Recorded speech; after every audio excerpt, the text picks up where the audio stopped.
Hey everybody, it's Joe Wu. Guess what time it is? It's time for another edition of the Career Tip Minute, where if you've got a minute, I've got a career tip for you. This is episode 26, 6 fatal errors on your resume. As you can tell, I was looking at one of my old resumes from about 10, 12 years ago. What a disaster it was. So I think it's an appropriate time to talk about resumes. And many of you have written me and said, hey Joe, how do I get the edge here? How do I get my resume in the door and get an interview? Well, I think we've got to look at it from a perspective of what are the common mistakes that people make, and then go from there and learn from them. So let's get right into it, everybody. So the first common error that people make is grammar and spelling mistakes. And about 10 years ago, I was hiring for a management position, and I had about 101 resumes received. Hard to believe. And guess how many of those resumes had spelling and grammatical mistakes? 58 of them. That's just totally unacceptable, and it's not good. That shows laziness. It doesn't show discipline. So here's what we need to do with that. When you have a resume done, you've got to proofread it multiple times. It might take you 2 or 3 times to review it, but I guarantee you're going to catch errors that you don't see the first time. Another thing to do here is have a friend or colleague look at it. It's always good to have a second set of eyes review your resume, because you'd be surprised at what they'll find that you haven't seen. So that takes care of number 1. So number 2, we never show results on our resume. Now, some people do, I get that, but we don't call the results out on our resume. And it's very critical that we do that, everybody. So, for example, what happens is we'll put our job description in there. We'll say, I managed this team, I was responsible for that task, or I led this team to success. That's great, but you've got to call out your accomplishments on your resume. So if you saved money over the course of a year, $20,000 a month, that's $240,000 for the year, you should say, I saved $240,000 for the year for our budget. That's a specific result that needs to be called out in your resume. When you have that versus just putting a job description, more than likely 9 times out of 10 you're going to get the phone call for the interview.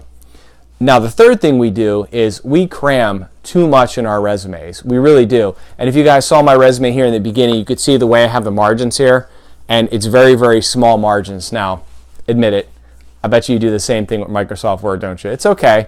I did this for many years, where I decreased the margins down to probably 0.2 along the sides, 0.1 along the top, to fit as much as I could in the resume. And I also shrunk down my font size from 11-12, which is standard, to 8-9. It's not good. You can't do that. Leave your resume margins where they are. Leave the Word document margins where they are, and leave the font size at 11-12. And if you find that you go way over 3 to 4 pages, you've got to cut down on a lot of the stuff and the fluff that's in there. And I guarantee you, when you cut that resume down, it's going to be really good. So do not cram information in there. Now, the fourth thing that we have is people are still leaving objective statements in the resume. And what I mean by that is the objective statement went out about 10 years ago. And an objective statement was where you would say in your resume, I'm currently seeking employment for this type of position. I would love to work for your organization. And it was very, very generic.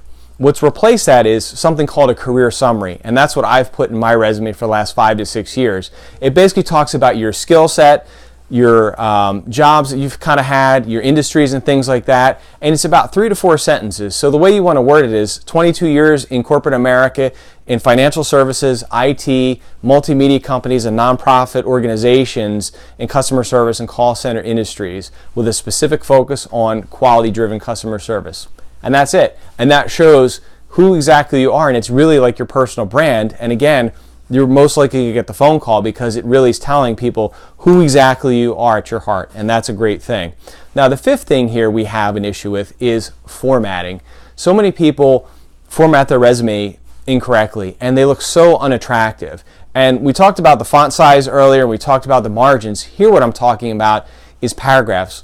I've seen a lot of people write big, long paragraphs, maybe 10 sentences, and all it is paragraphs. And if I get a resume like that, I'm just going to throw it to the side. The way you format your resume correctly is have the paragraph with your job information in there, but then call out your accomplishments in bullets. So underneath bullets or highlights or dashes or whatever it is, that way it splits it up and it allows your resume to breathe and it looks more professional. And also too, for different companies or different jobs, you can actually boldface those fonts, and that'll work really well for you and it'll make it stand out. Now, the sixth and final thing that we have an issue with is that our resumes are way too long. And if you guys saw at the start of the broadcast here, this is way too long. This is 3 pages, 10 to 12 years ago, so it was maybe 8 or 9 years in corporate America at that point. So if you're just starting out to your first 5 years, you want to have no more than a page, just one page. Probably a little bit less there, but if you go over a page in your first 5 years, it's not going to work. You shouldn't. You're putting way too much in there. Now, about 5 years to 10 to 12 years, you want to have about a page and a half, maybe a page and 3/4. Do not go over 2 pages. And then when you get to more senior level positions and 20 years in, you're going to start to creep to about 2 pages, maybe go over to 2.25 or 2.5 at most. And that's when you get to executive vice president levels or CEO, CFO, or CIO. But you do not want to go over 3 pages. No resume should be over 3 pages. The max you're going to have at that senior level is 2.5 to 2.75. So I hope this information helped you today.